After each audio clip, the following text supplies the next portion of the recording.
Bible where Satan got punished by God for doing something.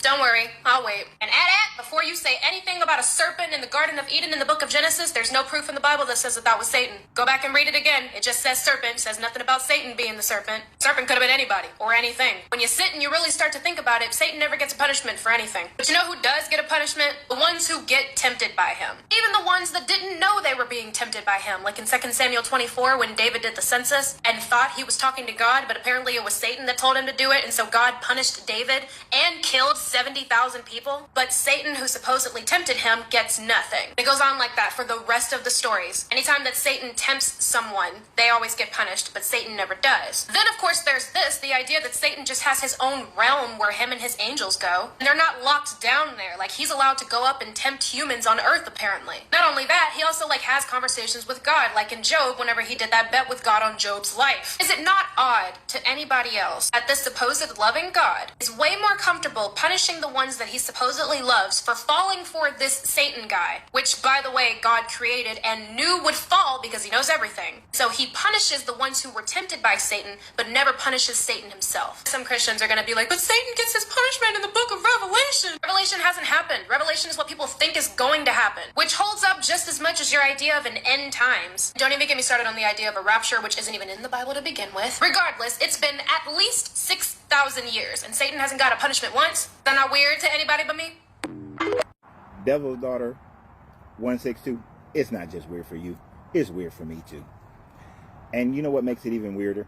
Is the excuses that Christians are going to come up with.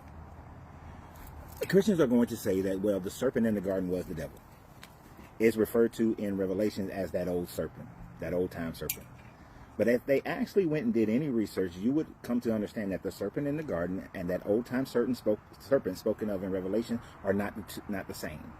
The old time serpent spoken in Revelation is a reference to the Leviathan, which is spoken of in Job, it's spoken of in Psalms, it's spoken of in Isaiah, and it's spoken of in the book of Enoch, which is interesting since the book of Enoch is not part of your canon, but yet those other ones came after Enoch and speak and pull from Enoch. So why isn't Enoch part of your canon? All 5 books of Enoch should be part of your canon if you're going to utilize aspects of Enoch. But the tradition holds in that format all the time anyway. Because when you go further and you start to understand this idea of a serpent, an evil serpent, then you would recognize that since they came out of Babylonian captivity and they were surrounded by the Babylonians and Assyrians, that in the Babylonian story, the god Baal kills the old serpent, Tiamat, and forms the heavens out of her body. He kills the serpent. Also in the Babylonians, prior to Baal's killing of it, you had the serpent of Yamu, who was a 7-headed serpent beast that was killed by Hadad. This was also taught in Babylon. So he killed the old serpent. In the Sumerians, you had the old serpent also being killed, the Leviathan, that was also being killed. Now, in the Kemetic, you have Apep. Apep is the old dragon-like serpent to which Ra fights every night because the dragon-like serpent wants to bring darkness to the whole cosmos for all eternity.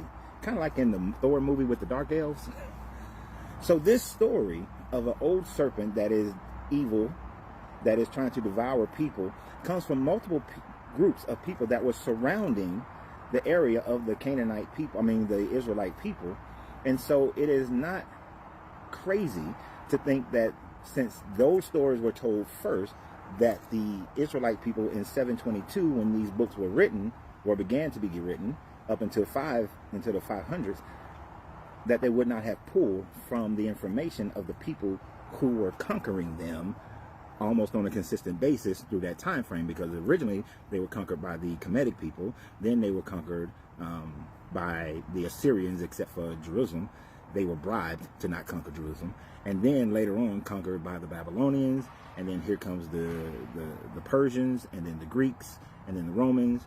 So these stories are adaptations from other people's story. Now there are some, because in the book of Jonah, the old serpent, the Leviathan, is also in reference to a big whale.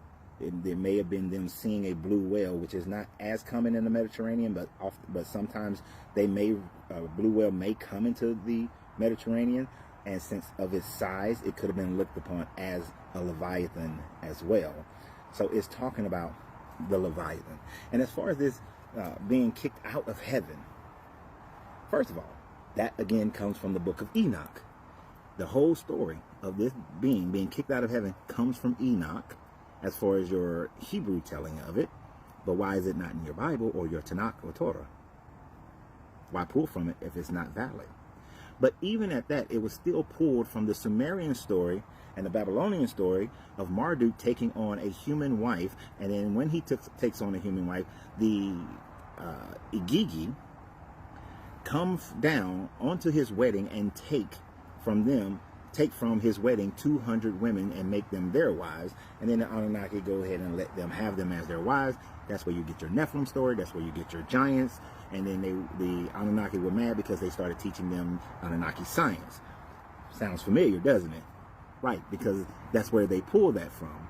That whole idea of the sons of gods, which were the Igigi, coming down and taking the daughters of men. Now, depending upon what era, time frame, it switches from Igigi to lower caste Anunnaki, who came down and took for themselves wives. But that's an older story that's told by a group that conquered your people, your Israelite people, the ones you're basing this book off of. So they're going to say that one as well. But if this devil was, and the Satan, which means administrator in the Sumerian, but then in the Akkadian, which is the first Semitic language that we know of, the Akkadians, Satan switched from the administrator to the adversary. That's all Satan or Satan means, is the adversary. If God cannot be where there is evil, how is the Satan up in heaven making a bet with this God? Why is the Satan not just permanently kicked out? Evidently, he can go back and forth, because he says in your book, he goes to and fro. And he wasn't trying to do anything. It was your God that said, hey, look at Job.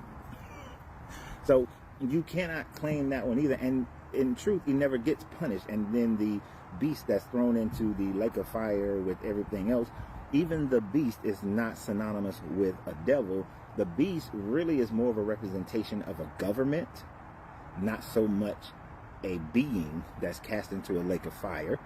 But even if you went as far as it being a being, it's still not the same. And it's not Lucifer either. It's not Beelzebub or Lucifer. Lucifer is a reference to the star, the planet Venus, to which they thought initially was a star. And the way that when the sun rises, the star Venus, the planet Venus, is in the same vicinity, and it looks as if it's falling below the horizon. So in the Old Testament, when it referenced Lucifer, it's actually talking about a king not humbling himself before the light comes, because they were sun worshipers, not because of your Jesus or your God, but because they were sun worshipers. And then it is referenced in Revelation because it's pulling from that old information where they thought that the planet was a star and that it fell in the sky. So y'all have a great day. And remember always, you got to free yourself to be yourself, because your greatness is non-negotiable. Good journey, good vibrations.